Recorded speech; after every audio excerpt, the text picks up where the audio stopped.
Hello and welcome back to Space Engineers. In today's video, we're looking at another large block base. This one right behind me is called the SPHERic Habitat Module M3, which is a survival ready base with everything you need to refine, to assemble, and to respawn on.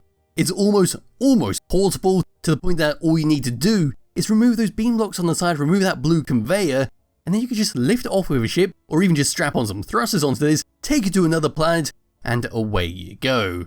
Pressing F10 and finds the any spawn menu. This thing is 303 large blocks using pretty much all the DLC packs. We've got a nice lot of information about it on the Steam Workshop page, including a bit of story behind it and everything it can do.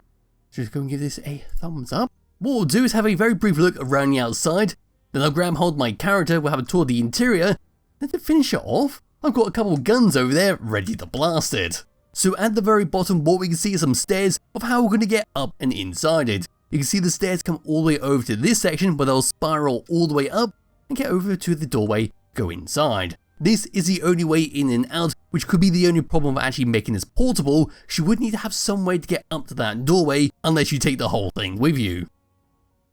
Coming back over to this side, we've got some lovely white, blue and black blocks. We can see a transparent LCD screen telling us our time, as well as all the gubbins on the inside. If we were to move along onto this one, this is our support strut made out of our beam blocks, where we can see our blue conveyor that curves all the way up and goes inside. To the back of this, we can see an oxygen tank at the bottom, then in the red on top, we've got ourselves a hydrogen tank. Around onto this side, this is all we can see. Move around to the opposite side, we'll be able to see our large refinery with a bunch of modules sticking out. Then back over to the glass window, we can see some stairs to move up to another floor, a button panel, and a cargo access. Moving all the way up and looking down, we can clearly see our modules at the back there. There is an air vent to suck in oxygen from the surrounding areas, and you can just about make out a couple more conveyors and a single cylindrical column, adding as a bit of decoration. If we were to drop down and come underneath, what you're going to see is a lot of steel blocks that's going over to my guns in the distance. But yes, this is what we get at the bottom. I suppose you could attach magnetic plates on the bottom of those steel blocks, so these ones are right here, and that one over there. Just plop it down to make it easier to lift up, but we do have an access point underneath there, so you do want to have it as a permanent base. You can attach more stuff onto it and just hide it underground. With that all done and out of the way, what I can do now is just grab hold of my character and we get to take a better look around at the inside, because that's where all our important stuff is being kept.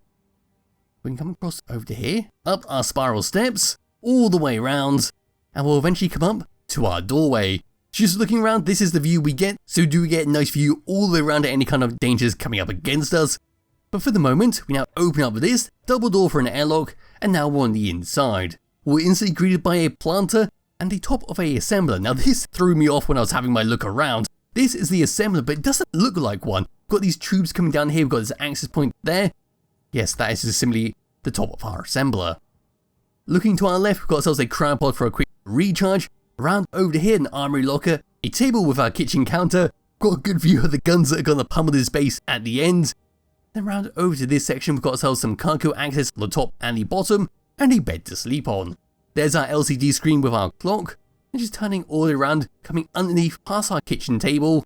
And onto this side, we've got ourselves a button panel where we can control the air vents to depressurize on and off, and we can control the lights to turn them on and off. Hiding the HUD once again and turning around, we've got a lovely chair to sit on so we can sit back, relax, and hope nothing explodes.